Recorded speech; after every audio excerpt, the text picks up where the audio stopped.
When we think about a 30-day push-up challenge, we usually think about a program that requires us to do a lot of push-ups, a lot of repetition, a lot of volume. Not the case with this one. This one we have 4 different training objectives, 1 per week, and we only focus on volume on week number 1, all right? Each week you'll do 2 workouts.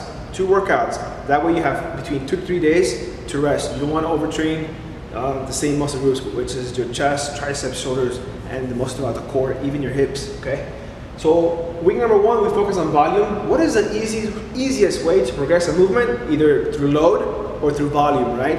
So this is the easiest one, right? With basic push-ups. We can't get more basic than basic push-ups.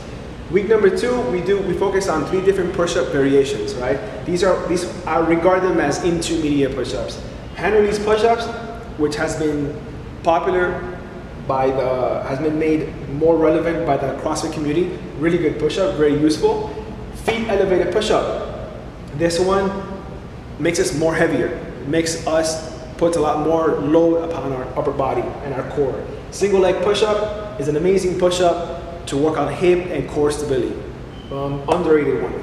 Week number 3, we focus on tempo. We focus on lowering ourselves towards the ground on the total control for a 3 to 5 second count, okay?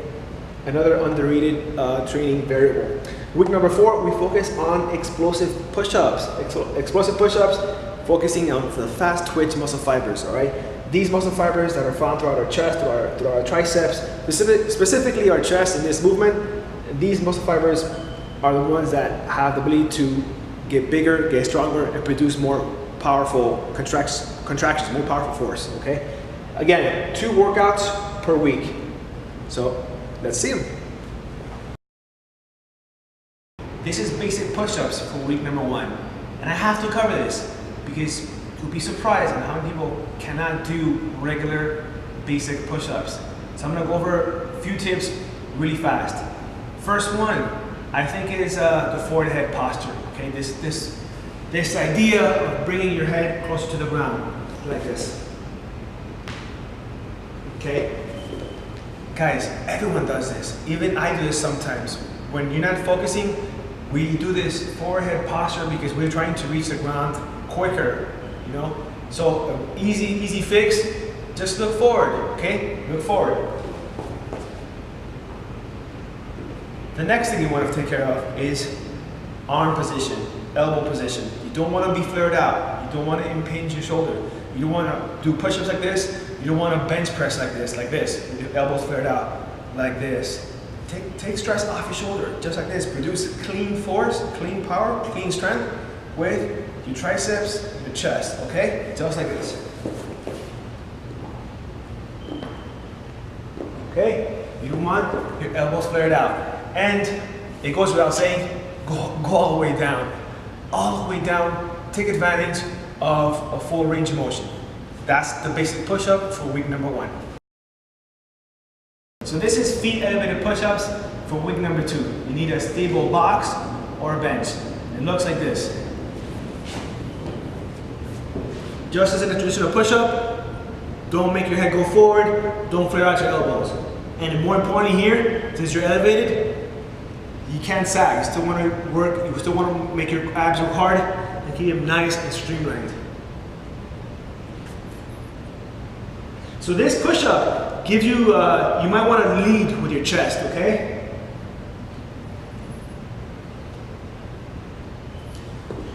And by putting our feet on top of a platform, on an elevated platform, we're transferring all that weight to our upper body. We're making our upper body work even harder. Think of the higher this becomes, the more weight we have to control, more gravity we have to fight. It's like going against a handstand push-up. Obviously that's completely vertical.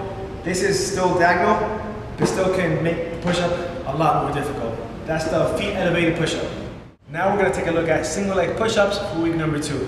And just as the name implies, we do push-ups on one leg. And why is this so important? You'll see a discrepancy between both limbs. You'll see that maybe you can't keep a streamlined body, maybe you're shifting to one side, you're losing balance, your hip is sagging. So I'm gonna show you a good variation and a bad one, okay? So this is a good one. I'm gonna show you with my weaker hip, which is this one over here. I'm gonna raise this leg. Okay, go all the way down. You don't wanna shift, you don't wanna lose control, you don't wanna sag your hips. So just stay as you would in a normal push-up with one leg up in the air. And you're gonna feel this hip on fire.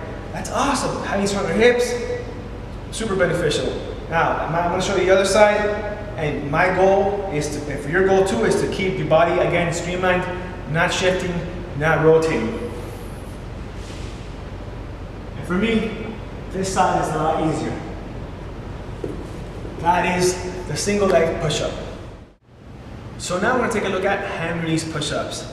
This is an amazing push-up. And this one's especially beneficial, especially useful for people that don't go all the way down. Okay, some people like to do a lot of push-ups, but you're going like halfway down. This one requires you to go all the way down, and as the name of the push-up, hand release, you have to let go of your hands on the way when you're on the floor. So it looks like this.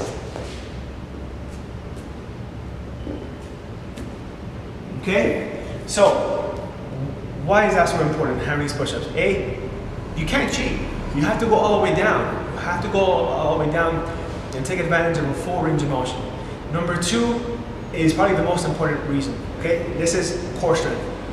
People generally think that a push-up is only about chest and tricep strength or development. No, it's a lot of core strength.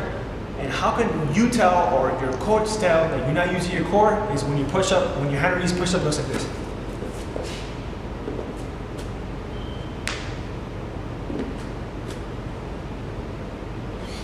You see how my hips, my butt is coming up after the rest of my upper body? That means I'm only engaging these muscles, but I'm not using my core. So that's why you want to make sure you go all the way down, head, upper back, hips come up at the same time. That tells me, tells you, tells your coach, you're using your trunk, you're using your core. So it looks like this.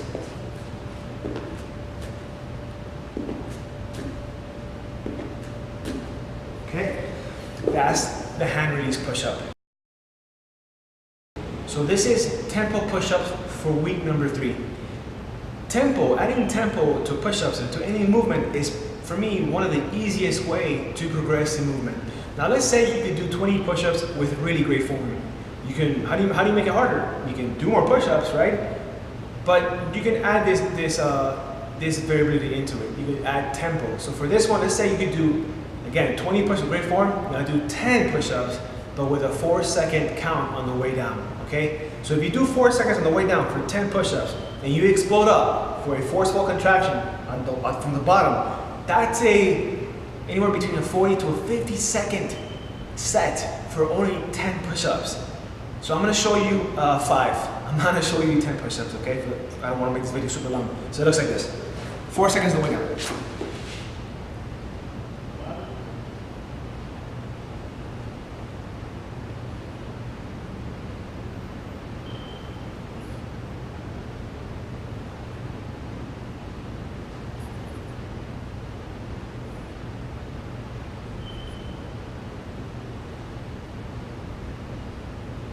And that's how push-ups with tempo looks like.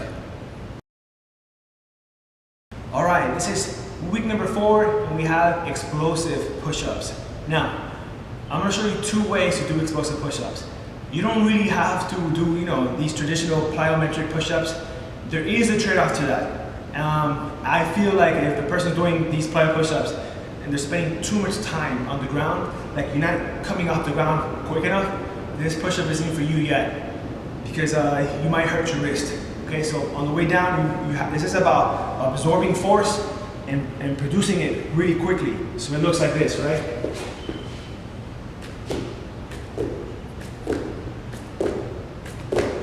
Okay, so you want to come off the ground really fast.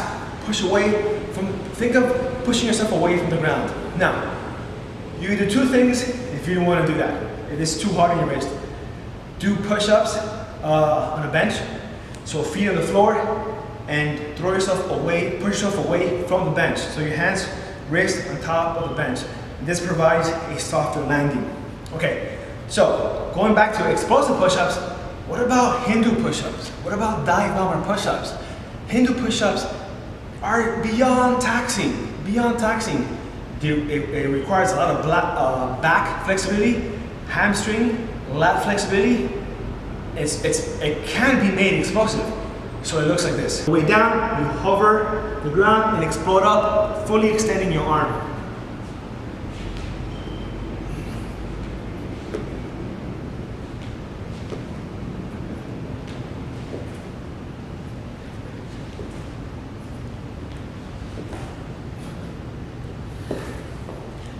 Those are explosive Hindu push-ups for week number 4.